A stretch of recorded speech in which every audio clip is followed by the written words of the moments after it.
Yesterday, millions of AT&T customers went without service. To what degree, we do not know what caused it. I got going down a mental rabbit hole, and just for once, I want to do something different. Just for once. Can we put on the tinfoil hat and let's talk about some conspiracy theories real quick? I love a conspiracy theory, but more so, I love talking about what we can do against it. So, with that said, we're going to assume the worst case scenario today. We're going to assume that the United States is under attack. Just hear me out. Hear me out. Just don't click off. What I'm saying is, I want to talk about 5 skills that homesteaders need to keep on going during a worst case scenario. Whatever that worst case scenario is, I don't know. We could say it's an attack. We could say it's an EMP. Whatever it is, we need to have skills. And these skills, some of these skills, I dare say all of these skills have come into use here on the homestead. We live in Mississippi and we have hurricanes, and so we're used to power outages here. We went 2 weeks without power 2 years ago due to a hurricane. When Hurricane Katrina came through this area, my neighbor said it was almost 2 months before they've got power returned. So with that said, let's talk about some skills we might need on the homestead. Now, first one I'm gonna knock out right off the top. Just the obvious one, right? We've got one that is absurd obvious. And we're gonna knock it off the bat first.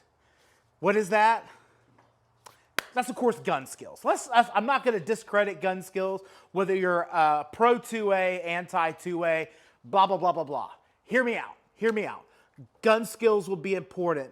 Yes, you might have meat in the freezer. The problem is that freezer here in Mississippi lasts you all of 1 week before everything in there is absolutely nasty when it's hot here.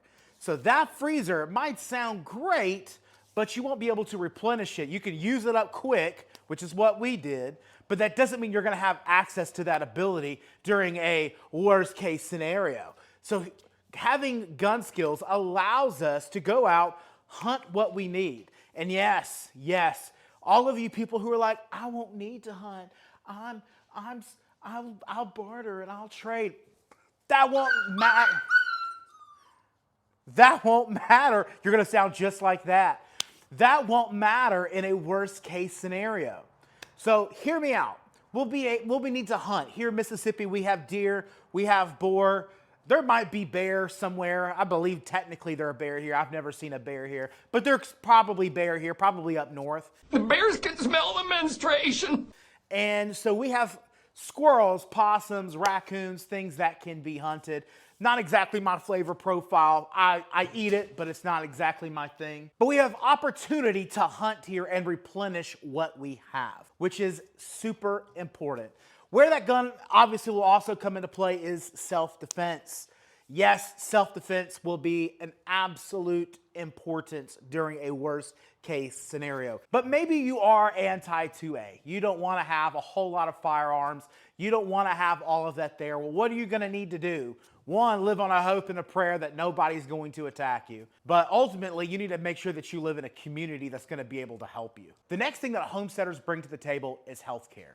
And obviously human, but also animal, right? We need to be able to provide health care for these animals and ourselves. Basic animal health care is going to allow us to have a healthy flock of animals. Whether maybe that's chickens, maybe that's a herd of goats or sheep. All of that means, though, that we'll be able to take care of that livestock, meaning we're not going to be solely reliant on nature to provide us with meat. And why is that important? Because essentially what's going to happen in worst case scenario, you'll be surprised how fast everything is used up out in nature. All the deer will be killed, all of the possums, the raccoons, all of those things are going to be gone. Essentially when everybody's hungry, everybody's going to be looking for the same protein source. So having something that we're taking care of and we're protecting is going to give us a much better result in the long run. So what do we need to have for basic health care? At all point in times, we have med kits inside of our cars. We have 3 cars. All 3 cars have med kits at all times, plus there's one in the house. That's for humans. Inside of that, there is everything from eye patches, tweezers, sanitizer, food grade hydrogen peroxide. There is, you name it, it's in there. They're big box kits, and we keep them around, and they come in handy a lot. I have 6 kids, one of them special needs. All you special needs parents know how quick a special needs kid can get injured. I feel like he has a doctorate's degree in going to the emergency room sometimes. And so having a kit there is so helpful. It already gets in. We make sure that we replenish it and keep it stocked up. The next thing is for our animals, though. We need to make sure that we're having things to make sure that we're helping with kidding, that we're able to help them have survive basic injuries, such as a cut with iodine and blue healer, especially with like chickens. Chickens see red, they pluck it, they'll kill each other if they don't have that blue on top of them. But we keep everything from like ivermectin, Corid.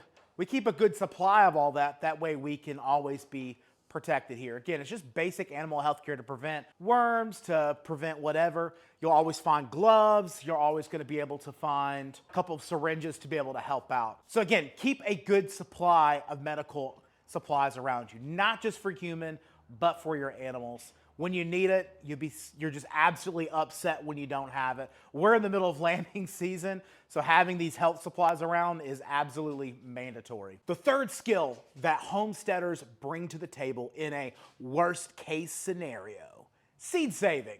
We are huge advocates of seed saving. We are constantly saving from our year's supply from the previous year. What this does is just always ensure that we're going to have seeds. So if Haas Tools or any of these other guys get shut down, I still have product.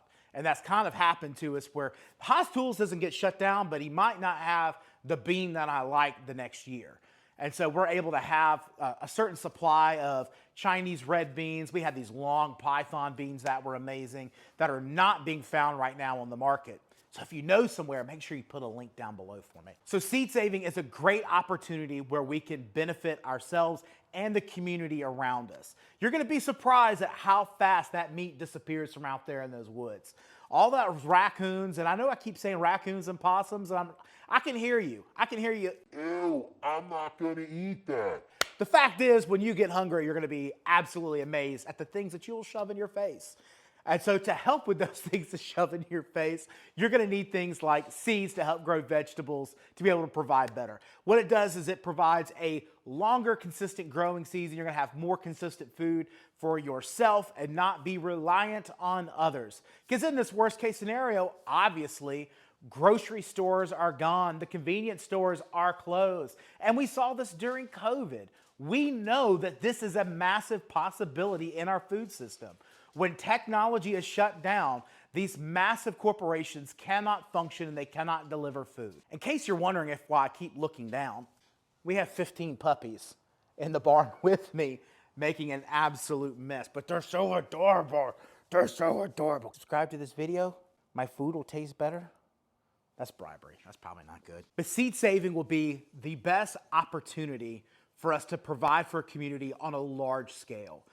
What we're going to face is overall is that we're going to have to need to provide for more than just ourselves. In a perfect worst case scenario, we're going to have to be able to barter with our friends, right? So we're going to need to bring something literally to the table so we can trade, do what we need to do. I think food, in theory, food, ammunition, protection, that is going to be the barter system in a worst case scenario. Unfortunately, your dollar bills will not mean much. We've now shot the animal. We've raised up through the seeds, maybe, that we've got these vegetables. We've got these vegetables and we've got this meat. But what do we do with it? Number 4 is preserving and canning. Homesteaders are absolutely amazing at finding new ways to preserve food. We are huge advocates for preserving a certain amount of food every single year. Having the option to do different things with our food is what's gonna be the key. Because obviously when you kill an animal here in Mississippi, you got a day to eat it or it's gonna be rotten the next day. It's too hot here to be able to hold that item for multiple days. In Alaska, you might be able to get away with it, but here in Mississippi, it is Satan's armpit hot. It is not going to work. So we rely on a certain level of canning and preparation to be able to have that year round for us. So how do we do that? There's really 3 ways when I talk about preserving food. So the first one is freezing. And so talking about freezing, I'm going to talk to you about our scenario and what we do on our farm. So 2 times a year, we knock it out in 2 big batches so it doesn't suck for the rest of the year. So we do 150 meat chickens 2 times a year. And so when that chicken is broken down, it is immediately broke down into quarters. We leave some whole. I sell some whole to some local neighbors. But basically, I freeze package those chickens so I can have them for later use. It is a fantastic way to preserve food, especially when we're preserving it on that first day. We're really locking in that freshness. And as long as we get a great seal on there, we're gonna have a great product that is just as good as the day we pull it out as the day we packed it. With that also, we can break down different things and package them up in different ways. My wife likes it when I break some of the chickens down into quarters. Kind of helps out. I put the tenders all in one bag, the chicken breast all in a bag. The other part of that is when we have these chickens, I like to have pre-made meals. My wife still spends some time away from the house. She might go back home and visit. You know, we're natively from the Atlanta area, so she'll go back home and visit family. And then I work a 12-hour day. So I'm coming home where I'm used to having food on the table, to be completely honest, and now I don't. But what I can do is if I could smoke that chicken off, I could shred it, vacuum bag it, and then all I have to do to order is to go get that and put it in a 180-degree water bath for 45 minutes, and I've got delicious smoked barbecue chicken for my meal. And so having a couple different variants that I use when I say freezing, so whole raw, broken down raw, and then I have fully prepared meals that are ready to go for me. Now, in this scenario though, I don't have power.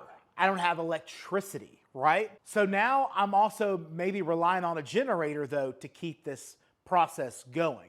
Because without a generator, without electricity, that freezer is not gonna work for very long. So the second way is canning.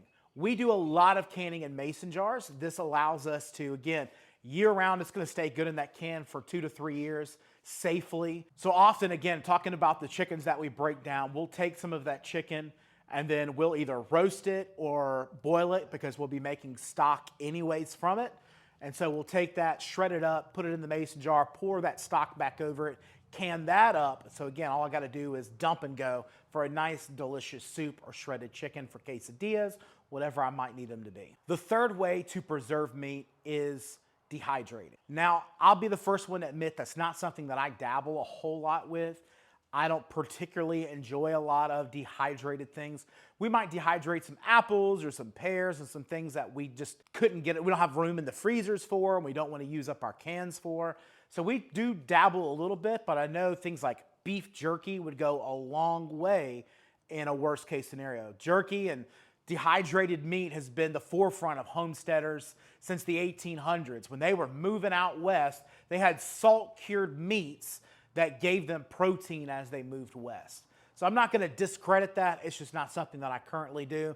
And I don't wanna be a hypocrite and tell you that you should go out and do all this stuff, and I don't really do it. The fifth and final skill that you need as a homesteader in our worst case scenario is bartering skills. Yes, you will have to be able to barter with your friends. Yes, you might be able to catch a couple of deer, and that might be delicious. The problem is deer's not gonna taste good every day. The fact is you're gonna need more bullets. You're gonna need water. You're going to need someone to help you build something. How do we get there? And that is a community.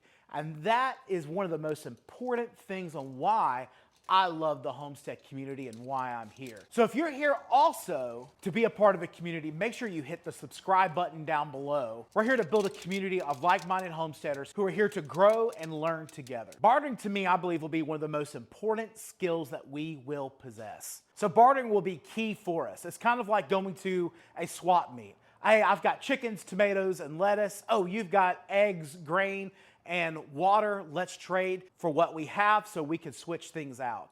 I believe that will be one of the most important skills needed. I hope you've enjoyed this episode. It's been fun. I've had these little rascals being little terrorists down below, tracking up everything, knocking over everything. If you wouldn't mind, hey, give the puppy a subscribe. You know, look at the puppy. It deserves a subscribe, right? So make sure you subscribe down below. We'll see you next time here on Homesteading Chef. I lost my train of thought, you little rascal. You eating my shoe? You little rascal. Man, you guys are little terrorists, man. Goodness.